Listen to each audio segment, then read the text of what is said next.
오늘 눈길을 모을 축구 소식이 있었습니다. 손준호 선수 관련 소식이에요.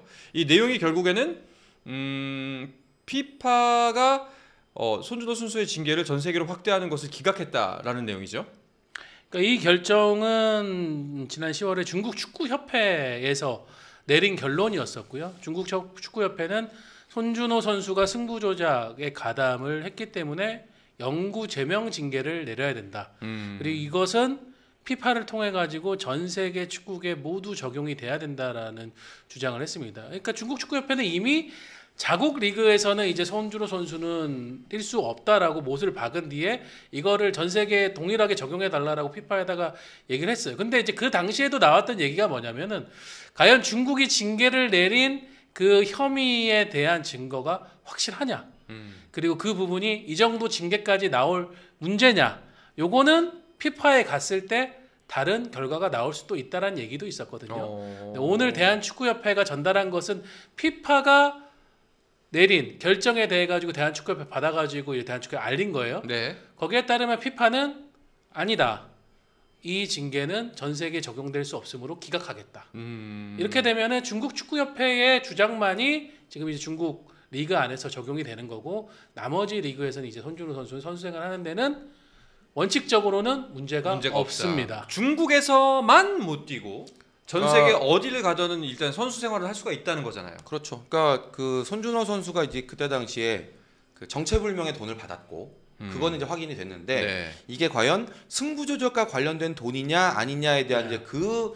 이제 혐의를 밝혀내는 과정이 이제 논란이 됐었잖아요. 그러니까 손준호 선수가 기자회견하면서 그 부분에 대해서 명확하게 해명을 못하긴 했지만 어쨌거나 그 돈이 승부 조작과 관련한 대가로 받은 돈인지에 대해서는 여전히 논란이고, 그러니까 이 부분에 대해서 피파도 승부 조작으로 받은 돈이 명확한지에 대해서 확인하기 어렵다라는 결론을 낸 걸로 보여요. 네. 어쨌거나 이 돈을 받았고 어쩌고 그런 이거는 이제 중국 법원과도 연결이 되어 있는 거기 때문에 이제 그 피파가 중국 축구협회 결정까지 뒤집은 건 아니지만 어쨌거나 그 부분은 좀 더 명확한 소명이 필요하다. 그래서 중국 축구협회가 낸 증거가 좀 불충분하다라는 이제 그런 결론을 내린 거거든요. 어쨌거나 중국 안에서는 뛸 수 없지만 손준호 선수는 이제 K리그 포함해서 전 세계 어디서든 뛸 수 있는 길이 열렸습니다. 이게 좀 애매모호하고 좀 어려운데 무죄라는 이야기가 아니라 알 수 없다.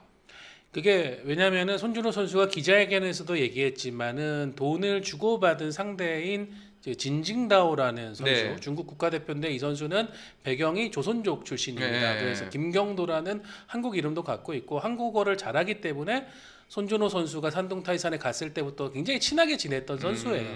근데 이 선수와의 돈을 주고받은 게 어떤 개인 간의 어떤 채무라든가 뭐 서로 빌려주는 그런 문제일 수도 있는데 중국 축구협회하고 중국 공안에서 볼 때는 아니다. 이것은 충분히 혐의가 있고 승부 조작과 연결돼 있다. 이렇게 자기들은 결론을 내렸기 때문에 그런 징계를 내린 건데 송지훈 기자 얘기해 주신 대로 피파에서 볼 때는 그게 확실하냐? 그게 확실하다는 증거가 도대체 뭐냐?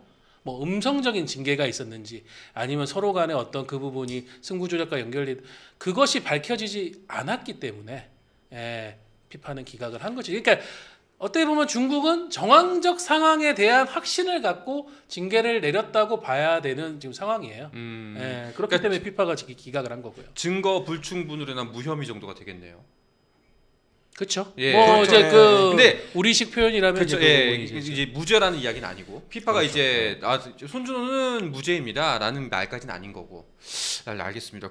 그리고 지금 댓글도 보니까 손준호 선수는 이제 이 결정이 나오자마자 국내 리그에서 다시 뛰고 싶다라는 의사를 밝힌 것 같거든요. 일단 K리그에서도 뛸 수 있는 길이 열렸기 때문에 네. 그러니까 손준호 선수 입장에서 본다면 수원FC에 입단을 해서 3개월간 뛰다가 이 문제가 불거지면서 계약 해지를 했단 말이에요. 자의로 해지를 했죠. 그렇죠. 네. 그래서 이게 구단의 소속팀이 이제 뭔가 이거 가지고 이제 좀 누를 끼치게 되는 상황이었기 때문에 네. 스스로 계약 해지를 하고 나온 건데 그런 상황에서의 손준호 선수라면 그런 K리그에서 다시 복귀해서 내가 뛰는 모습을 보여주는 게 가장 명예회복으로는 바른 방법이겠죠. 선수 입장에서 할 수 있는. 네. 내가 뛰다가 다시 스스로 물러났던 K리그 무대에서 다시 뛴다면 내 입장에서는 명예회복은 100% 되는 거다. 라고 생각하기 때문에. 제이님이 일부 팀들은 관심은 보인다고 하는데 근데 그 위험수를 감수할지 미지수. 저도 같은 생각입니다, 사실. 예. 아 근데 진짜 관심을 보이는 팀이 있긴 있나요?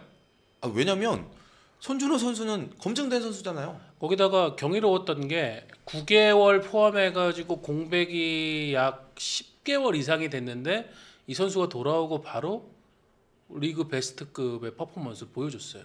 잘했어요. 그러니까 처음에 손준호 선수가 복귀 전 할 때 제가 그 현장을 보러 갔었는데 네. 그때만 해도 뭔가 체력이 붙이는 느낌이 있었거든요. 그런데 그 느낌이 정말 몇 경기 보는 사이에 순식간에 없어졌어요. 이거는 길게 준비하지 않으면 나올 수 없는 경기력이에요. 네. 그러니까 충분히 본인이 그 구금이 되어 있는 상태에서도 놀지 않았다는 거예요. 나는 분명히 그라운드에 복귀할 거라는 강한 의지가 있었고, 그러니까 저는 그라운드에 뛰는 모습을 보면서 이 친구는 이게 진짜로 복귀할 거라고 믿고 본인이 의지가 있었구나라는 걸 제가 봤어요. 네, 그런 점에서 본다면 경기력만으로 봤을 때는 상당히 매력이 있는 선수죠. 여전히. 그렇겠네요. 네.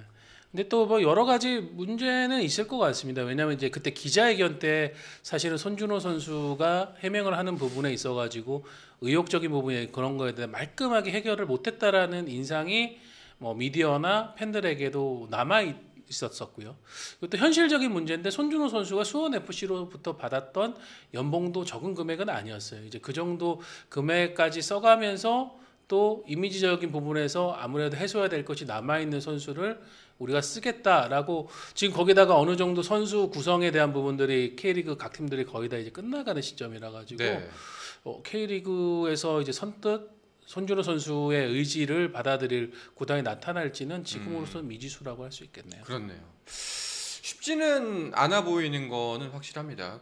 분명히 약간 찜찜한 부분은 있거든요. 아까 저기 그 대밍님께서 이게 적었던 것처럼 돈은 받았지만 조작은 하지 않았다. 이게 설득력을 얻기가 쉽지 않거든요. 네, 뭐 좀 비약일 수도 있고. 네. 제 생각은 그래요. 손준호 선수가 차라리 한번 뭐 어떤 정도의 영향력이 있는 해외, 그러니까 우리가 눈에 잘 뜰 수 있고 손준호가 이렇게 잘하고 있구나라고 느껴질 수 있는 해외에서 어느 정도 하고 나서 좀 필터링이 되고 나서 국내로 다시 들어오는 거 한 6개월이나 1년 정도 뛰다가 그것도 어떤 괜찮은 방법이 아닐까라는 생각도 들고요. 일단 알겠습니다. 뭐 행보가 어떻게 될지 과연 뭐 손준호 선수를 걷어가는 구단이 있을지는 시간을 두고 지켜봐야 될 것 같습니다. 자, K리그 이야기 좀 더 깊게 나눠보도록 하겠습니다. 자, 이제 2025 시즌 개막이 정말 얼마 남지 않았습니다. 2월 15일? 네, 15일에 개막이죠. 15일이면 진짜 이제 한 3주 정도밖에 남지 않았잖아요. 네. 특히 올해는 지금 7월에 동아시안컵이 열립니다. 한국이 개최국이에요. 그래서 이때는 리그가 쉬어야 되고요. 또 6월부터는 피파에서 야심차게 지금 리모델링해서 기획한 클럽 월드컵, 네. 4년 주기로 열리는 클럽 대항전, 전 세계적인 클럽 대항전인데 이게 열리는데 물론 이 시기에 K리그가 완전히 쉬는 건 아니지만은 클럽 월드컵에 참가하는 울산의 경기가 일단 빠집니다. 요거에 대한 예비 휴식일 같은 게 필요하다 보니까 프로축구연맹이 올해는 예년보다 거의 뭐 보름 이상 앞당겨서 시즌을 치르게 됐고요. 그 여파로 각 구단들의 동계훈련 시작 시점도 굉장히 빨라졌습니다. 그렇습니다. 지금 이미 다들 전지훈련 떠나 있을 것 같고 그 1차 전지훈련이 한 마무리될 시점이 아닌가요, 지금이? 그렇죠. 지금 이제 주로 이제 보통 우리가 1차, 2차를 나눠서 이제 전지훈련 하는데 1차 전지훈련은 이제 체력 훈련 위주. 그리고 이제 2차 전지훈련 때 연습 경기 하면서 이제 실전 감각 올리는 이런 방식으로 진행이 되는데 올해는 리그 개막이 워낙 빠르다 보니까 아예 1차 전지훈련서부터 몸 빨리 만들고 연습 경기 하는 팀들까지 나오고 있는 상황이에요. 이게 앞에서 이제 서호정 기자가 자세하게 설명해 준 대로 이렇게 리그 개막이 많이 앞당겨졌기 때문에 준비하는 팀 입장에서는 좀 서둘러야 되는 그런 상황이긴 합니다. 그렇군요. 서울 기준 오늘 입국. 네, 근데 서울 같은 경우에는 들어왔다가 또 며칠 잠깐 2, 3일 정도 휴식 취하고 다시 일본으로 가가지고 2차 전지훈련을 진행을 바로? 하고요. 네, 뭐 강원 같은 경우에는 가장 먼 터키의 안탈리아로 갔는데 1월 마지막 날 정도에 들어와가지고 이틀 정도 쉬고 이제 남해로 가서 전지훈련하는 뭐 이런 방식으로 각기 다른 방식을 하는데 뭐 결국은 똑같습니다. 마지막에는 2월 이제 15일 K리그 1 기준으로 2월 15일 경기에 맞춰가지고 시차, 기후, 체력 이런 것들을 다 사이클을 맞춰가지고 들어와야 되기 때문에 그때쯤에는 멀어야 일본 정도에서 전지훈련을 진행하고 아마 나머지 팀들은 다 국내에서 할 겁니다. 네, 알겠습니다. 자, 이렇게 개막 일정도 확정이 됐고요. 올 시즌 달라지는 점들이 몇 가지 있습니다. 이 부분을 좀 설명을 해주시죠. 네, 일단은 K리그가 총 26개 팀 체제로 시즌을 치르게 됩니다. 네. K리그 1은 기존의 12개 팀인데 K리그 2에 이제 차두리 감독이 이끄는 화성 FC가 프로로 진입을 하게 되면서 14개 팀으로 구성이 됐어요. K리그 2는 작년에는 13개 팀이다 보니까 어쩔 수 없이 라운드당 한 팀씩 돌아가면서 쉬었거든요. 네. 이걸로 인해 가지고 좀 말들이 많았습니다. 왜냐하면 어떤 팀들은 주중 경기가 있으면 3, 4일밖에 못 쉬고 경기를 치르고 어떤 팀은 일주일을 푹 쉬고 경기를 치르고 하다 보니까 경기력에 대한 차등이 생긴다라는 얘기들이 있었는데 올해는 짝수로 맞추다 보니까는 휴식 라운드 없이 모든 팀들이 39경기씩을 치르는 상황이 됩니다. 그래가지고 K리그 2는 문제가 없을 것 같습니다. 네. 자, 그리고 외국인 선수 관련 규정이 대폭 바뀌었습니다. 네, 그렇습니다. 그 사실은 이 AFC에서 전체적으로 이제 중동 국가들이 이제 아무래도 AFC를 좀 주도하다 보니까 그쪽에서는 이제 외국인 용병을 이제 최대한 늘리는 쪽으로 자꾸 이제 규정을 바꾸려고 하고 있어요. 왜냐하면 뭐 중동 팀 이런 데서는 사실 뭐 얼마든지 외국인 선수 데려와서 활용할 수 있는 네. 이제 그런 상황이다 보니까 자꾸 늘리는 쪽으로 가는데 우리나라는 K리그는 이제 인원을 자꾸 묶어두면 사실 아시아 챔피언스리그나 이런 데서 만나는 팀들과 우리의 전력 격차가 벌어질 수밖에 없거든요. 이제 그런 점에서 이제 프로축구 연맹도 좀 고민이 많았고 이제 결국은 외국인 쿼터를 자꾸 늘리는 방향으로 그동안 이제 좀 제도 개선을 많이 고민을 해왔는데 이제 결과적으로는 이제 K리그 1 같은 경우는 이제 6명까지 네. 받아주고 그중에 4명 동시 출전을 허용하는 것으로 그리고 K리그 2는 5명까지 보유할 수 있고 그중에 4명이 동시에 뛸 수 있다는 네. 쪽으로 확대를 해줬고요. 대신에 그동안 기존에는 이제 그 아시안 쿼터, 동남아 쿼터 이런 이제 플러스 1 플러스 1들이 있었잖아요. 네네네. 이제 이런 그 옵션들은 그냥 다 빼고 외국인 쿼터 안에 다 묶어서 처리하는 걸로 그렇게 규정을 바꿨습니다. 알겠습니다.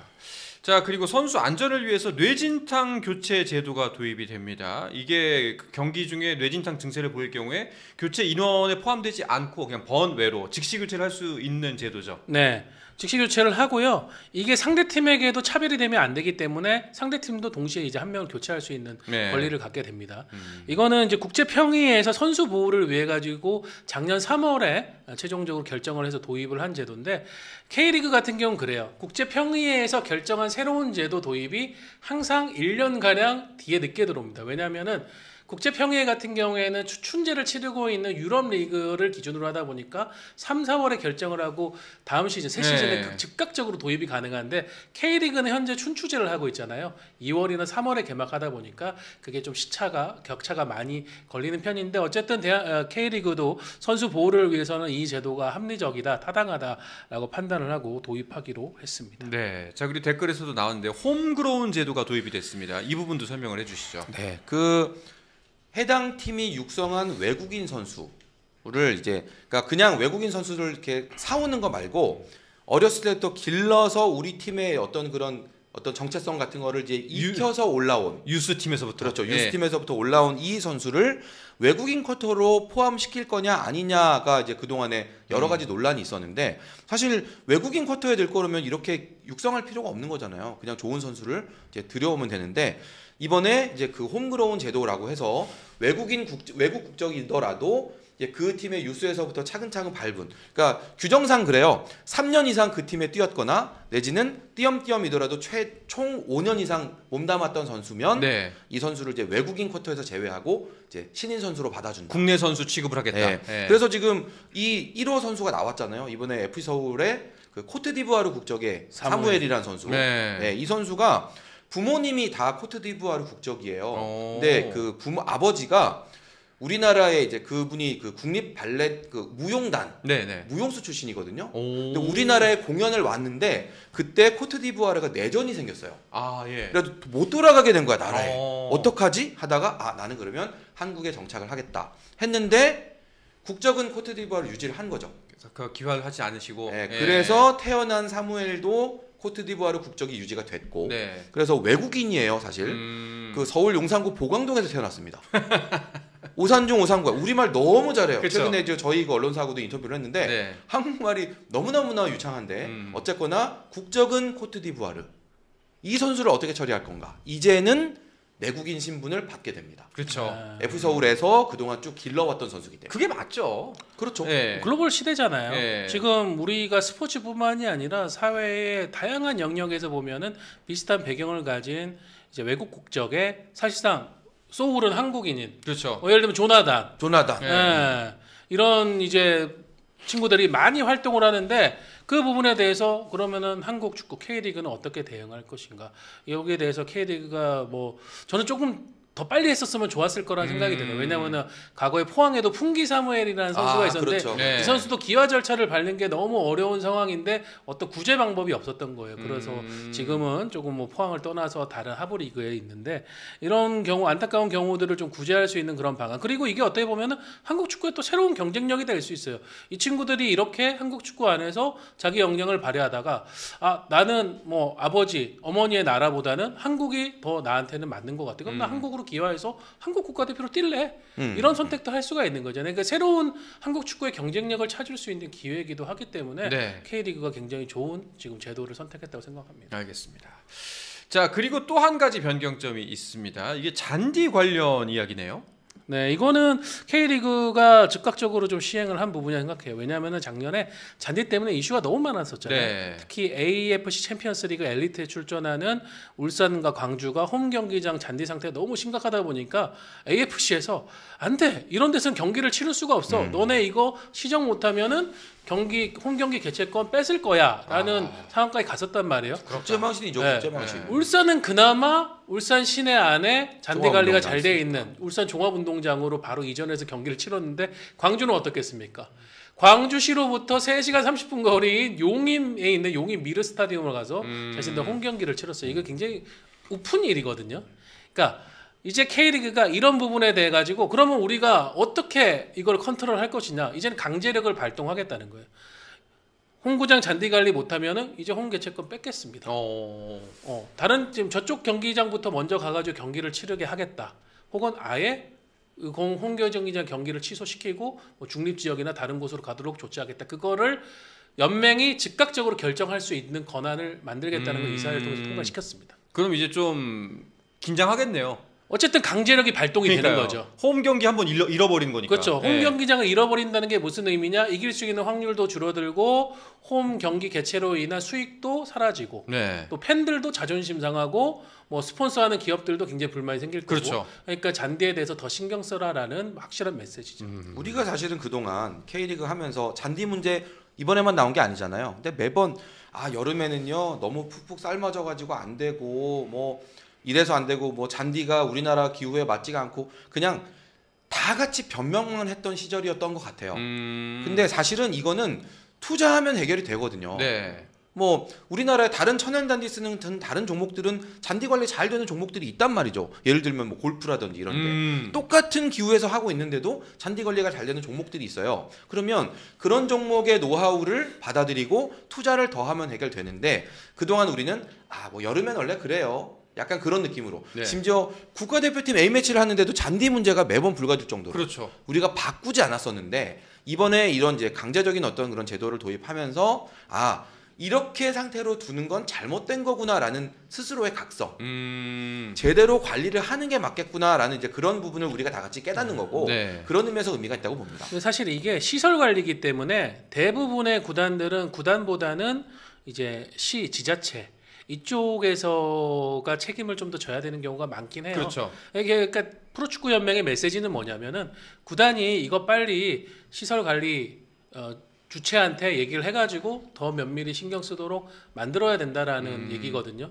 그러니까 저는 이거를 남발할 거라고 생각하진 않아요.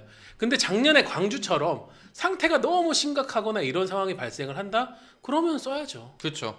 그게 전체를 위해서 그리고 선수들이 부상 발생 빈도도 줄일 수가 있고 뭐 이거는 뭐 프로축구 연맹이 좀 급진적이긴 하지만은 옳은 선택을 했다고 봅니다. 맞네요. 지금 홍명보님께서 우리 감독님이 일본이 한국보다 더 더운데 잔디 좋다. 중동도 엄청 더운 나라인데 잔디 좋다.